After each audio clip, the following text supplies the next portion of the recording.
माहीम दर्गा trust, त्यासोबतच हाजी अली दर्गा trust आणि इतर जे मान्यवर ट्रस्ट आहेत जे इस्लामिक लोकांच्या, इस्लाम मानणाऱ्या लोकांच्या उन्नती आणि प्रगतीसाठी प्रयत्नशील असतात, अशा लोकांच्या वतीनं प्रातिनिधिक स्वरूपामध्ये प्रमुख म्हणून मान्यवर सोहेल खंडवानी साहेब, त्यासोबतच पत्रकार फैसल शेख, त्यासोबतच फैसल युसूफ बनारसवाला, ॲडव्होकेट डॉक्टर जयश्री पाटील आणि मी ॲडव्होकेट डॉक्टर गुणरत्न सदावर्ते आपणाशी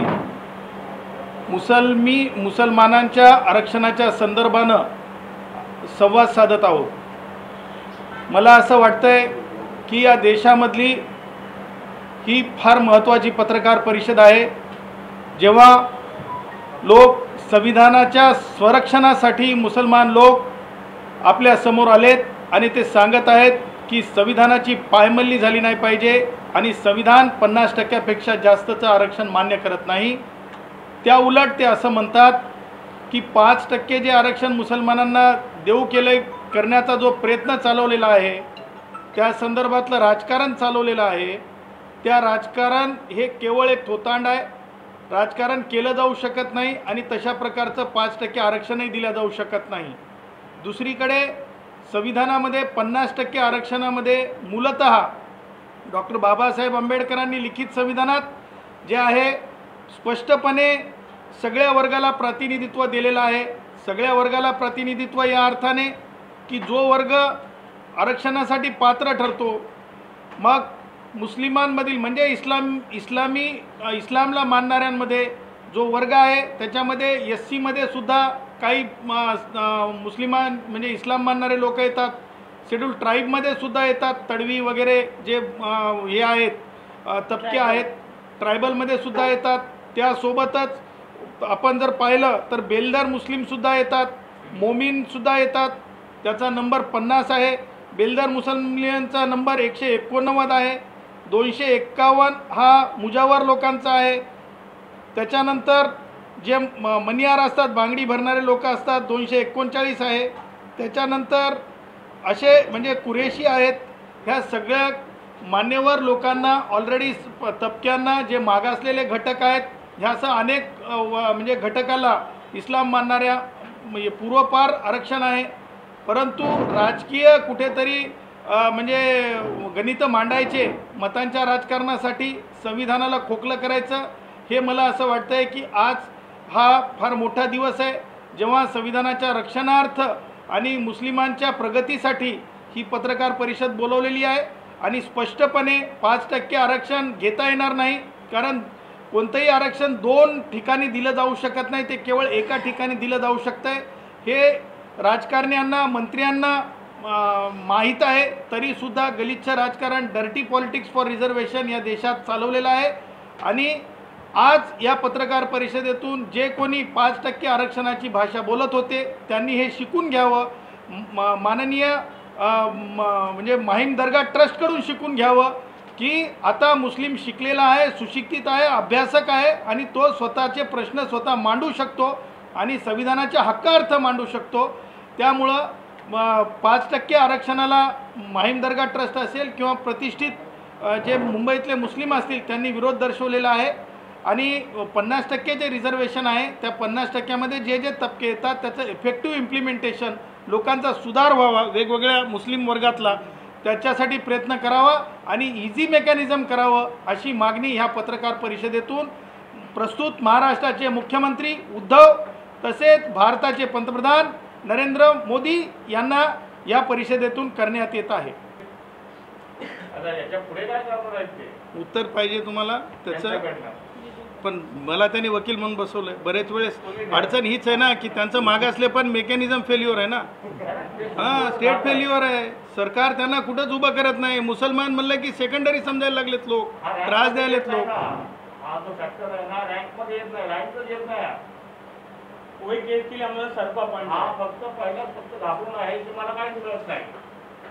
त्याच्यासाठी सर त्यांनी अवेअरनेसचा जो पार्ट आहे ना, मला हा प्रश्न आहे की माहीम सरकार काय करणार आहे? सांगतो मी, उत्तर तो देतो, भाग आहे. उत्तर देतो मी, कायदेशीर तुम्ही सांगा. हो उत्तर देतो मी.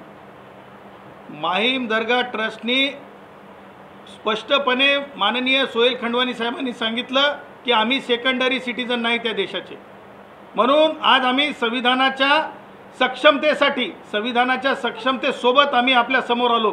आणि राहिला इफेक्टिव्ह इम्प्लिमेंटेशनचा जो तुमचा प्रश्न आहे त्याचं उत्तर, माहीम दर्गा ट्रस्टनी आतापर्यंत 2 कॉन्फरन्स केल्या, त्याच्यापैकी एका कॉन्फरन्सला मी होतो आणि तिथे त्यांनी मेकॅनिझम वर्कआउट केलेला आहे, सरकारला चेतित केलेलं आहे की तुम्ही सरकार कशा प्रकारे effective implementation at door step तुम्ही कास्ट सर्टिफिकेट दिलं पाहिजे आणि कशा प्रकारे मुस्लिम युवकांना बेरोजगारीतून बाहेर पडण्यासाठी एक मदत होईल अशा प्रकारचं मेकॅनिझम अस्तित्वात आणलं पाहिजे. ते मेकॅनिझम अस्तित्वात आणत नाहीत, म्हणून आम्ही जे मागास आयोग आहेत, ज्या मुस्लिम तबक्यामध्ये म्हणजे SC आहेत, ST आहेत, OBC आहेत, तिन्ही मागास आयोगांकडे आम्ही आपल्याला सांगू इच्छितो की आम्ही अर्ज करणार आहोत आणि आम्ही हे सांगणार आहोत मागास आयोगांना की तुम्ही शिफारस करा की परत एक मेकॅनिझम आरक्षण नाही, मेकॅनिझम इफेक्टिव्ह इम्प्लिमेंटेशनचा तुम्ही एक शिफारस सरकारांकडे केली पाहिजे, ज्याच्यामुळं डोअर स्टेप जे आहे कास्ट सर्टिफिकेट मिळालं पाहिजे, ज्याच्यामुळं कोणी अशिक्षित कुटुंबातला मुलगा शिक्षित आहे परंतु तो मिळवण्यासाठी जी कसरत आहे ती कसरत त्याला करावी लागणार नाही. यासाठी इफेक्टिव्ह इम्प्लिमेंटेशनसाठी वेळ पडली तर माननीय उच्च न्यायालयात आणि सर्वोच्च न्यायालयामध्ये माहीम दर्गा ट्रस्टच्या वतीनं सांगतो याचिका दाखल करण्यात येईल. हो ना, अवेअरनेस सोबत इफेक्टिव्ह इम्प्लिमेंटेशन महत्त्वाचं आहे ना. सांगतो ना मी तुम्हाला, सांगतो, त्यांना माहिती नाही किंवा ते घाबरतात. उत्तर देतो. हे 2 पार्ट आहे.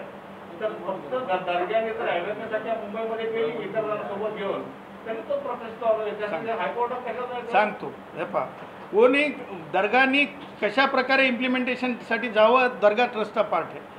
या भारताच्या सर्वोच्च न्यायालयाने, माननीय सर्वोच्च न्यायालयाने 2021मध्ये माननीय नागेश्वर राव यांच्या पीठाने Dalit human rights versus union of India ह्या जजमेंटमध्ये स्पष्टपणे सांगितलेलं आहे, जर कायद्याचं इफेक्टिव्ह इम्प्लिमेंटेशन होत नसेल तर माननीय उच्च न्यायालयामध्ये त्या संस्थांनी जावं आणि तो कायदेशीर कित्ता गिरवत माहीम दर्गा ट्रस्ट जे आहे, जर राज्य सरकार म्हणजे उद्धव सरकार जर ऐकले नाही, केंद्रातलं सरकार जर ऐकलं नाही तर ते माननीय उच्च न्यायालयात जातील. आपको क्या माने इसको लेकर? बता दिया आपको जवाब. अगर सुनवाई नहीं होगी तो आपने जो अलग अलग भागों में रिजर्वेशन दिया गया मुसलमानों को, आंध्र प्रदेश गवर्नमेंट ने जो है वो तेलंगाना गवर्नमेंट ने मुसलमानों को 4% रिजर्वेशन दिया है, अब वो अभी भी कायम है, टिका हुआ है. तो क्या आपने उसकी स्टडी की है, क्या उसको देखा है क्या आपने? जब वहाँ मिल सकते तो महाराष्ट्र में क्यों नहीं मिल सकता? वो कॉन्स्टिट्यूशन के हिसाब से कैसे मिलेगा? भाई वो 50% के ऊपर जा रहा है ना. अभी देखो मराठों को भी कल आरक्षण की जो बात हो रही है, मराठों को भी दिए 2018 में, दिए कि नहीं दिए? साहब आपने सवाल करे थे उस टाइम पे फडणवीस को, क्या जब 50% के ऊपर जा रहा तो मराठों का आरक्षण कैसा मिलेगा? आज मराठों का आरक्षण संविधान में नहीं लिखा 50% के ऊपर, इसके लिए वो रिजेक्ट हो गया है ना. तो सर अभी 5% मुसलमानों को देंगे, अभी मुसलमान 5% लेने का और 2 साल के बाद में अभी छोड़ देने का. कांग्रेस वाले ने आपको 4% रिजर्वेशन दिया था. बात हुई है सर, इम्प्लीमेंटेशन नहीं हुआ है सर, इम्प्लीमेंटेशन नहीं हुआ है. दिया था ना, इम्प्लीमेंटेशन हुआ क्या था? बाद में रिजेक्ट हो गया. हमारे को तो वैसा समझो मराठा का हुआ था. OBC में हम बैठते, हम SC में बैठते, ST में बैठते. हो, या देश, एक मिनिट, या देशातली मुख्य गोष्ट ही आहे, एकीकडे मोर्चे काढून संविधानाला वेठीस धरण्याचं काम चाललंय, दुसरीकडे संविधान वाचवण्यासाठी प्रतिष्ठित सुज्ञ असा मुस्लिम आपल्या समोर आलाय. ही फार मोठी या देशाची म्हणजे मी म्हणेल की सुशिक्षित मुस्लिमांनी घेतलेला स्टँड आहे. मैं बोलता हूँ 50% रिजर्वेशन एकदम आसान है. किस तरह से 50% में तुम जाना है, कॉस्ट ऑफ रिपीटेशन फिर से बोल रहा हूँ, इस चीज़ को ज़्यादा स्ट्रेच करने में कोई पॉइंट नहीं है. ये मान्यवर दरगाह ट्रस्ट का भूमिका है, ये मान्यवर मुस्लिम समाज की भूमिका है और ये सुशिक्षित लोगों के कॉन्फ्रेंसेस के बाद ये मत पर आए हैं कि संविधानिक आरक्षण पे ही बोला जाए, असंविधानिक आरक्षण पर 50% से ज़्यादा होने वाले आरक्षण का कोई मतलब नहीं होता, उसकी कोई बुनियाद नहीं होती, वो देश के साथ गद्दारी होती है। और जो 50% अगर से संविधान की बात अगर से माननीय सर्वोच्च न्यायालय ने कहा है, डॉक्टर बाबा साहब अम्बेडकर के हयात में बाबा साहब ने उसकी पैरवी की है, तो उससे ज़्यादा देने वालों ने ये सोच लेना चाहिए कि वो बाबा साहब अम्बेडकर के और संविधान के विचार कर रहे हैं कि डर्टी रिजर्वेशन पॉलिटिक्स कर रहे हैं। दरगाह ट्रस्ट हो या प्रतिष्ठित मुस्लिम हो, ये बाबा साहब अम्बेडकर के विचारों से जुड़े हैं और वो संविधान से जुड़े हैं, वो संविधान की बात करेंगे, वो डर्टी रिजर्वेशन पॉलिटिक्स की 5% की बात नहीं करेंगे, आज भी नहीं करेंगे और कल भी नहीं करेंगे, जब तक कि मैंने मान्यवर लोगों से चर्चा की है और जो मुझे इंस्ट्रक्शंस है वो इंस्ट्रक्शंस के ऊपर मैं आपको बता रहा हूँ। और कोई सवाल है? काही मुस्लिम नेते संविधानच मानत नाही, ह्यापासूनच देश आहे की आहे त्यांच्यामुळे हे जे नागरिक आहेत त्यांच्यामध्ये असंतोष किंवा त्या एका बाजूला घेऊन जातात, त्यांच्यामुळे ही दुपडी आपल्याकडे जनतेत मासते, असं नाही का तुम्हाला वाटतं? जे बघा लक्षात घ्या, ह्या गोष्टींना कायदेशीर प्रक्रिया आहे। जे कोणी या देशामध्ये चुकीचं वर्तन करेल वागेल त्याची अनिल देशमुखाला वेळ लागणार नाही। जवाब आहे यार। केंद्रामध्ये आणि राज्यामध्ये जे सरकार एकूण पाहतात हुकूमत त्यांची आहे, त्यावर तुम्हाला वाटतं की मुस्लिमांना 5% आरक्षण देईल? केंद्रातलं सरकार आणि राज्यातलं सरकार आरक्षण देणारं कोण आहे? 50% डॉक्टर बाबासाहेब आंबेडकर लिखित संविधानातून म्हणजे प्रगतीसाठी उन्नतीसाठी दिलेलं आरक्षण आहे आणि त्या आरक्षणाची पैरवी करण्यात फक्त म्हणजे इफेक्टिव्ह इम्प्लिमेंटेशन करा एवढंच मत आहे आणि ते इफेक्टिव्ह इम्प्लिमेंटेशन केलं तर त्याच्यातून जे अप्रगत आहे ते प्रगत होतील। त्याच्यामुळं सरकारांकडे जाण्यापेक्षा जर सरकार ऐकले नाही तर डायरेक्शन घेऊ आम्ही हायकोर्टाची। तुम्ही आता म्हणाला की उद्धव ठाकरेंना आम्ही पंतप्रधानांना निवेदन देणार, सरकारचा प्रमुख कोण आहेत? इफेक्टिव्ह इम्प्लिमेंटेशन करा कोणाला म्हणणार आम्ही? सत्तेतल्या मंत्र्यांनाच म्हणावं लागेल ना। आणि जर सत्तेतल्या मंत्र्यांनी ऐकलं नाही तर दुसरा पर्याय काय या देशात या राज्यात?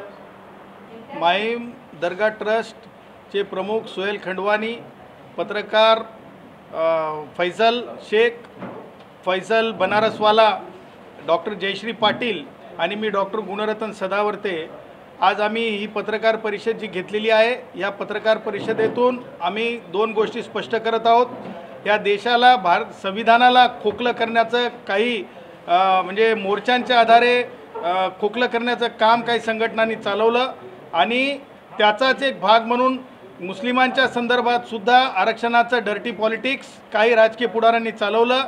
म्हणजेच भारतीय संविधानामध्ये 50% आरक्षणाची स्पष्ट तरतूद आहे आणि ती तरतूद संविधानिक आहे। त्याच्यामध्ये जे जे वर्ग आरक्षणासाठी लायक ठरतात त्यांना आरक्षणाची तरतूद दिलेली आहे, परंतु 50%च्या वरचं आरक्षण काहीतरी बोलावं आणि वोट पॉलिटिक्स करावं याच्यासाठी 5% आरक्षणाचं जे बोललं जात होतं त्या डर्टी पॉलिटिक्सला आज मान्यवर मुंबईतल्या मुस्लिम संघटना असतील किंवा मान्यवर दर्गा ट्रस्ट असेल, माहीम दर्गा ट्रस्ट यांनी स्पष्टपणे नाकारलेलं आहे आणि इफेक्टिव्ह इम्प्लिमेंटेशन आहे त्या आरक्षणाचं करावं आणि 50%च्या वरचं आरक्षण स्पष्टपणे असंविधानिक आहे, ते असंविधानिक आरक्षणावर बोलणं बंद करावं आणि त्यासोबतच सामान्य माणसाला कशा प्रकारे न्याय मिळू शकेल, सहज सर्टिफिकेट उपलब्ध होऊ शकेल, जे आहे ते 50%तले लोक त्यांच्यासाठी काम करावं सरकारनं, अशी विनवणी अशी अपील आम्ही महाराष्ट्राचे मुख्यमंत्री उद्धव यांना केलेली आहे आणि येणाऱ्या काळामध्ये ते करतील अशी अपेक्षा आहे। पण जर नाही केलं तर माननीय उच्च न्यायालयामध्ये